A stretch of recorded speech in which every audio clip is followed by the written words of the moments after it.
So if you're going to put a solution together yourself and you understand your business problem, there's a few key questions that you should ask when you're evaluating an RFID hardware vendor. And the key one is, who are you speaking with when you're out on the trade show floor? Is it a sales guy or is it an engineer? And really what you want to get to is someone who understands the technical nuances and can answer your questions, because some of the key things that you should be worried about is the data integration, who it's interoperable, and that sort of thing. How many clients do they have? And just understand, there's no good or bad answers to many of these questions. It's just information.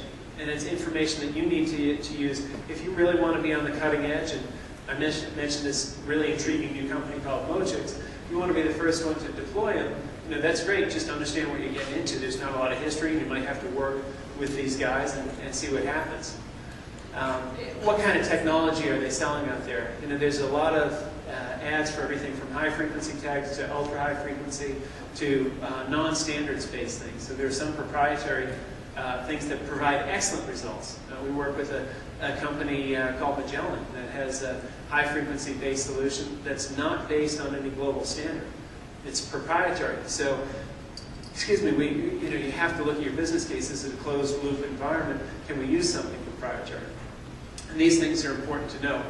Are there third-party performance evaluations? Who's vetted out this technology for them? What information, what benchmarks can you look at? Is there sort of a consumer reports out there that you can get information? And then, as I mentioned before, what's their industry in your specific use case and in your industry? Understanding your industry and your use case becomes critical. And we can do this in the aerospace industry. Now, I can walk into Piper, Hawker Beechcraft, Gulfstream, and I'll walk in and say, okay, you've got jigs as this wing goes through its process. I bet after it goes through the final process, it gets pushed out. Someone's pushing a jig, and you've got a guy who spends his whole time looking for it. And they say, that's exactly right. That's exactly what happens. And we say, okay, we've got a solution to solve that problem. We've done it for the largest aircraft manufacturer in the world. We can apply it to you today. So we're not going up the learning curve. We focus specifically on a handful of core verticals. So we're not trying to do everything for everyone. And because of that, we're very knowledgeable.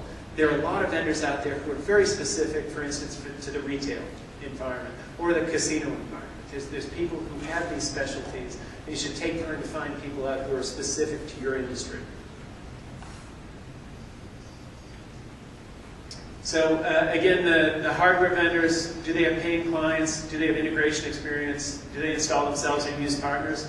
This becomes sort of an issue. A lot of people want one throat to choke. So how many people are going to be used in cobbling together? Because what happens with an RFID program, and we've seen this most frequently within the Department of Defense, as the DoD likes to break things into buckets that are easy to contract for. So we've seen them contract for readers, contract for integration, contract for middleware, and contract for application software. And when something breaks, everyone goes like this.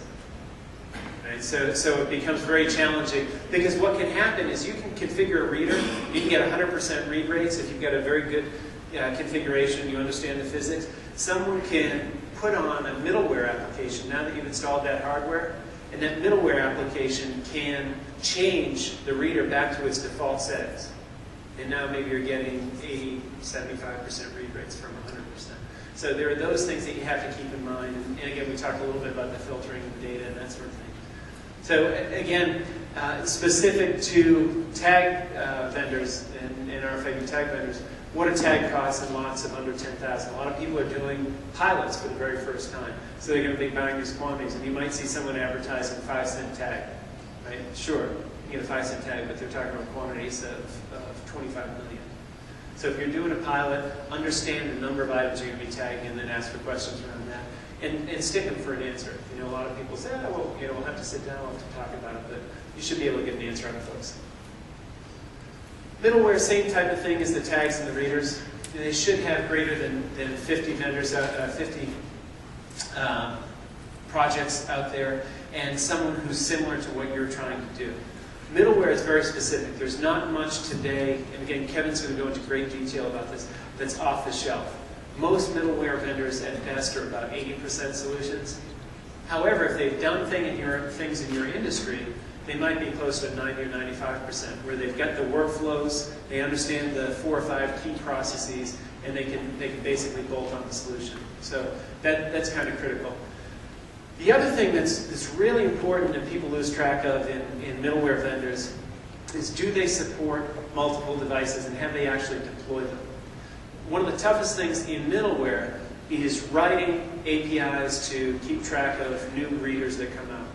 So when you hear in the software, we keep, we're integrated with most major reader vendors, and then you find out, well, they've only deployed with one vendor, and they might work with another vendor, but they haven't necessarily deployed with that, and they certainly don't work with 15 or 20. So you've got to understand if the middleware vendor is going to drive your choice of hardware, and that shouldn't be the case. Daniel's going to talk about a process to use to go through building up your business case and starting to understand that. So we'll get to that a little bit later. Same with service providers. Again, it comes down to experience. And you can see overarching all of these is the level of experience. And it's not necessarily good or bad. You just have to decide whether or not you want to be the first one that they're trying things out on, or if they've actually done this before and they know what to expect. And you also want to find out if they scale to things that are the same size of your project. So you don't want to get out there and have this company that's really stretching and busting at the seams. And we're a small company, and we're certainly no IBM. And we don't have the breadth and that sort of thing, but we're the largest RFID company that we know of, headquartered in Virginia, offices in Dublin, Budapest, and Tokyo. But we're dwarfed by the size of someone like an IBM, who has an office in everyone's backyard. So you want to be careful about different types of geographies supported and specificity around your project versus what other projects that they've done in the past. That's it for the RFID ecosystem. We went a little bit over, but we still have time for a couple questions if folks want to go ahead and ask questions. Yes, sir. You mentioned earlier about servers drop the application.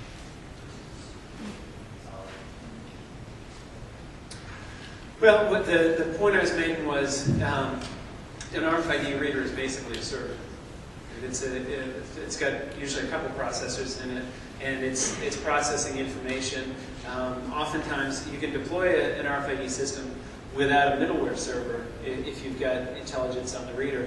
But if you don't have intelligence on the reader, then you're going to need a middleware server. And both of those have to be out at the edge, at a warehouse, at a manufacturing facility, at some place remote, usually, to where the IT staff is. So CIOs today are keenly focused on data center consolidation.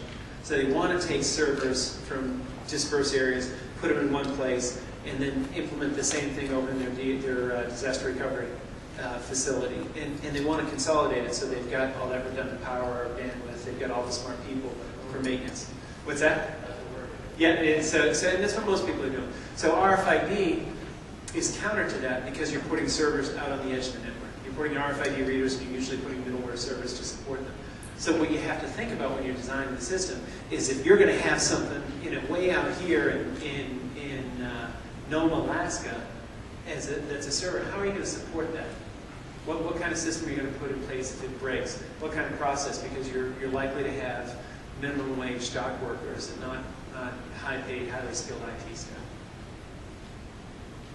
Other questions? It's pretty easy. Okay, then we'll take a short 5-minute break, and we're going to switch off, and I think Chris is up. Is Chris up next, I believe? Yeah, we've got Chris Benning up next, so he's going to go ahead and pull out his laptop.